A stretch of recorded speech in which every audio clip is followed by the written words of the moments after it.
मेरी क्या गलती है? एक तो तूने मेरी जिंदगी खराब कर दी और एक मेरे छोरे की। दो छोरे से जन्म देगा कवा माँ जी, मेरी गलती क्या है? तो माँ जी इसमें मैं क्या कर सकती हूँ? मेरे तो जीवन लड़ावे तू। बेटा रोहित, ओ बेटा रोहित, अरे बेटा रोहित, उठे तो फिर आ गया।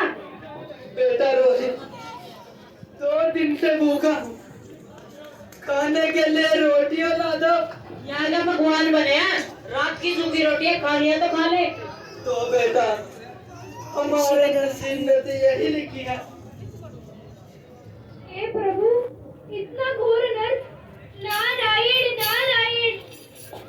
स्कूल शब्द कितना अच्छा है ना। मैं भी स्कूल में जाया करता था। मैं 5वीं कक्षा तक पढ़ा हूँ, लेकिन मेरे चाचा ने मेरे हाथों में से किताबें छीनकर मुझे मजदूरी पर लगा दिया। मैं भी स्कूल में जाना चाहता हूँ, मैं भी पढ़ना चाहता हूँ। इस बच्चे की इतनी दुख भरी कहानी, इसे स्कूल नहीं जाने दिया जा रहा।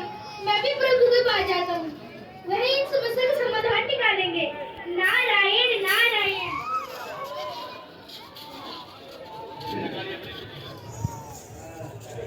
नारायण नारायण। प्रभु को मेरा प्रणाम, माता लक्ष्मी को नारद मुनि का प्रणाम। प्रणाम देव ऋषि। हे देव ऋषि, आप इतने चिंतित नजर क्यों आ रहे हो देव ऋषि? क्या बताऊं माते, समस्या इतनी गंभीर है। ऐसी क्या समस्या आन पड़ी देव ऋषि? प्रभु, भूलोक पर कष्ट ही कष्ट, मनुष्य ही मनुष्य का शोषण कर रहा है। आप इस समस्या का समाधान निकालिए। देव ऋषि, इसका तो अब एक ही उपाय है। जिस प्रकार दृष्टि को चलाने के लिए कानून की आवश्यकता पड़ती है, उसी प्रकार किसी देश का संचालन करने के लिए कानून के नियमों की आवश्यकता पड़ती है। भूलोक पर एक महान आत्मा ने जन्म लिया, जिनका नाम था डॉक्टर भीमराव अम्बेडकर। उन्होंने संसार का सबसे लंबा, लचीला और कठोर संविधान तैयार किया। ये लो देव ऋषि कानून की किताब, और जाओ भूलोक पर जो व्यक्ति तुम्हें कष्टों से पीड़ित नजर आए उसको उसके अधिकार बताओ, और फिर देखो चमत्कार। आपकी लीला परंपार है प्रभु। नारायण नारायण। ये करमचंदी की मर्जी। क्या हुआ माँ जी? मैंने तो कहा था अपने माँ बापू में फोन करके गाड़ी मंगवाइए। माँ जी, अभी पिछले हफ्ते ही तो मेरे माँ बाप ने आपको इतना सामान दिया, अब वो गाड़ी कहाँ से लाएंगे माँ जी? मन्ना नहीं दे रहा, मन्ना तो बस गाड़ी चाहिए। भगवान, अभी तक तो मेरे भाई की नौकरी भी नहीं लगी, मेरे भाई के वाली गाड़ी कहाँ से लाएंगे भगवान? नारायण नारायण। हे पुत्री, क्या हुआ? बड़ी चिंतित नजर आ रही हो। बाबा जी, मेरे ससुराल वाले मुझ पे बहुत अत्याचार करते हैं। वो मुझसे दहेज मांगते हैं। ये तुम्हारी अज्ञानता के कारण हो रहा है। अज्ञानता? लेकिन बाबा जी, मैं तो बीए पास हूँ। यही तो तुम्हारी मूर्खता है। तुम पढ़ी लिखी होने के बावजूद भी तुम्हें अपने अधिकारों की जानकारी नहीं है। अधिकार? कैसे अधिकार? ये लो कानून की किताब। अगर तुम इस किताब को पढ़ोगी, इस संविधान को पढ़ोगी, तो तुम अपने अधिकार की जानकारी प्राप्त कर सकोगी। इस कानून की किताब में तो यह लिखा है कि ससुराल वाले मुझ पे अत्याचार नहीं कर सकते। वो मुझसे दहेज नहीं मांग सकते हैं। बर्बादी मेरे अधिकार है। अगर रोकनी है एक काम करिए, बैठी क्या पढ़ना क्या है? ना तेरे माँ बापू को बोल। बस माँ जी बस, आप मेरे ऊपर ऐसे अत्याचार नहीं कर सकती। आपको पता है इस कानून की किताब में क्या लिखा है? कि 21 की धारा 498 ए के तहत अगर आप मुझसे दहेज मांगती हैं तो आपको कड़ी से कड़ी सजा होगी। इसके किन्ने कान पड़ती है, यूं तो मेरे पता है चार की दिसवाएगी। हे मेरी लाडो, मैंने तेरे अपनी बहू थोड़ी ना माने, मैंने तेरे अपनी बेटी माने। अच्छा, और सुन, तेरा बर्थडे भी तो आने लग रहा है। चल मैं सूट दिला के लेकर आऊंगी। सूट माँ जी, चलिए। बेटा रोहित, ओ बेटा रोहित, उठे तो फिर आ गया। बेटा रोहित, मैंने सुना कि आज घर पे खीर बनी है। अरे तेरे तो ऐसे ही गान बजते रहते हैं। और हाँ, जल्दी से अपना बोरिया बिस्तर बांध ले। क्यों बेटा रोहित, हम कहाँ जा रहे हैं? अरे हम नहीं, सिर्फ तू जा रहा, वो भी वृद्धाश्रम में। बेटा रोहित, मैंने तुम्हें पढ़ाया, लिखाया, पाल पोस कर बड़ा किया और तुम मुझे वृद्धाश्रम भेज रहे हो। अरे ये तो सभी के माता पिता करते हैं अपने बच्चों के लिए। तूने मुझे पढ़ाकर कोई बहुत बड़ा एहसान नहीं कर दिया। और हाँ, मैं भी आ रहा हूँ, जल्दी से अपना बोरिया बिस्तर बांध ले। हे भगवान, ये मेरे साथ कैसा न्याय हो रहा है। नारायण नारायण, क्या हुआ पुत्र? देखो ना बाबा जी, मेरा बेटा मेरे साथ कैसा न्याय करता है। ये तुम्हारी अज्ञानता के कारण हो रहा है। तुम्हें अपने अधिकारों की जानकारी नहीं है। जानकारी बाबा जी। ये लो कानूनी किताब। अगर तुम इस किताब को पढ़ोगे तो तुम अपने अधिकारों की जानकारी प्राप्त कर सकोगे।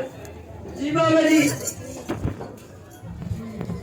इसमें तो मेरे अधिकार लिखे हैं कि कोई भी बेटा अपने माता पिता के साथ अत्याचार नहीं कर सकता। बुड्ढे, मैंने तुझे क्या कहा था? अपना बोरिया बिस्तर बांध ले। बेटा रोहित, अब घर से बाहर मैं नहीं, घर से बाहर तो तू जाएगा। अरे क्या बोल रहा है तुम? तुझे पता है, कोई भी बेटा अपने माता पिता के साथ अत्याचार करता है तो उसे 306 के तहत कड़ी से कड़ी सजा हो सकती है। क्या? पिताजी मुझे माफ कर दीजिए, आखिरकार मैं आपका बेटा ही तो हूँ ना। और हाँ पिताजी, आपके घर पर खीर बनी है। कोई बात नहीं बेटा, गलती सबसे होती है। चलो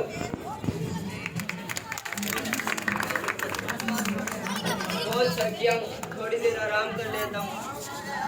अरे आराम बाद में करना, ये लकड़ी का तेरा बाप उठाएगा। अभी उठाता हूँ चाचा जी। वो झाड़ू तो उठा दे। अभी उठाता हूँ चाचा जी। और एक बात का ध्यान रखना, अगर शाम तक काम पूरा नहीं हुआ तो रात की रोटी नहीं मिलेगी। रात की रोटी चाचा जी, अगर मेरे माता पिता इस दुनिया में होते तो मुझे आज ये दिन नहीं देखना पड़ता। मैं भी स्कूल जाता, मैं भी पढ़ता। हे भगवान, ये मेरे साथ क्या अन्याय हो रहा है। नारायण नारायण, क्या हुआ पुत्र? बड़े चिंतित नजर आ रहे हो। बाबा जी, मेरे चाचा जी मुझ पर बहुत अत्याचार करते हैं। ये तुम्हारी अज्ञानता के कारण हो रहा है। इन सभी दुखों का कारण स्वयं तुम हो। मैं बाबा, तुम्हें अपने अधिकारों की जानकारी नहीं है। अधिकार? ये लो कानूनी किताब। अगर तुम इस किताब को पढ़ोगे तो तुम अपने अधिकारों की जानकारी प्राप्त कर सकोगे। अधिकार? शिक्षा का अधिकार, बाल मजदूरी, बस अब बहुत हुआ। चिट्टू, मैंने तुझे क्या कहा था? अगर ये काम पूरा नहीं हुआ तो रात की रोटी नहीं मिलेगी। बस चाचा जी, अब बहुत हुआ। आपको पता है इस कानूनी किताब में क्या लिखा है? अधिनियम 1986 धारा 14 के तहत अगर आप किसी कम वर्ष के बच्चे से मजदूरी कराते हैं तो आपको 2 वर्ष की सजा और 20,000 का जुर्माना हो सकता है। क्या? बेटा मुझे माफ कर दो, गलती तो छोटे मोटे से होती रहती है। और हाँ, मैं तेरे लिए ना मेरा बैग लेके आया हूँ। स्कूल बैग चाचा जी? और हाँ, मैं सोच रहा था तेरे स्कूल में दाखिला ही करवा दूँ। दाखिला चाचा जी? और हाँ, जल्दी से घर पर आकर अपना बैग देख लेना। मैं भी स्कूल में जाऊंगा, मैं भी पढ़ूंगा। तो देखा आप सभी ने, जिस तरह मुझे कानून की जानकारी प्राप्त हुई और मेरी जिंदगी खुशहाल हुई। अगर आपको भी कानून की जानकारी प्राप्त होगी तो आपकी जिंदगी खुशहाल हो सकती है। तो देखा आप सभी ने, जैसे मुझे मेरे अधिकारों की जानकारी प्राप्त हुई और मेरे ऊपर हो रहे सारे अत्याचार बंद हो गए, वैसे ही अगर आप सभी को भी आपके अधिकारों की जानकारी प्राप्त होगी तो आपका ऊपर हो रहे अत्याचार बंद हो जाएंगे और आपका जीवन मेरी तरह खुशहाल हो जाएगा। तो देखा आप लोगों ने कैसे मैंने कानून के नियमों का पालन करके और उनका प्रयोग करके अपने जीवन को खुशहाल बना लिया है। आप लोग भी अपने जीवन को खुशहाल बना सकते हैं कानून के नियमों का पालन करके, उनका प्रयोग करके। तो आइए हम सभी शपथ लेते हैं। हम सभी यह शपथ लेते हैं कि हम अपने अधिकारों की जानकारी प्राप्त करेंगे और दूसरों को भी इन अधिकारों से अवगत कराएंगे। जय हिंद।